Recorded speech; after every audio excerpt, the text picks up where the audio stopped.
তারেক রহমান ইতিমধ্যে ঘোষণা করেছেন বাংলাদেশের 50 কোটি লোকেরকে ফ্যামিলি কার্ড দেওয়া হবে। আপনারা তো শুনলেন নাই, তারেক রহমান ঘোষণা দিছে 50 কোটি গরিব মানুষকে, অসহায় মানুষকে ফ্যামিলি কার্ড দিবে। ওরা কি নেশা টেশা কইরা আইছে নাকি আর হুগনা পাতা খাইয়া আইছে?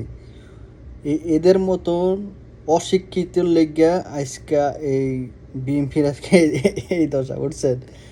আমাদের বাংলাদেশে মানুষই হয়েছে মনে করেন 18 থেকে 19 কোটি সম্ভবত, বা আরও বেশি কম হইতে পারে।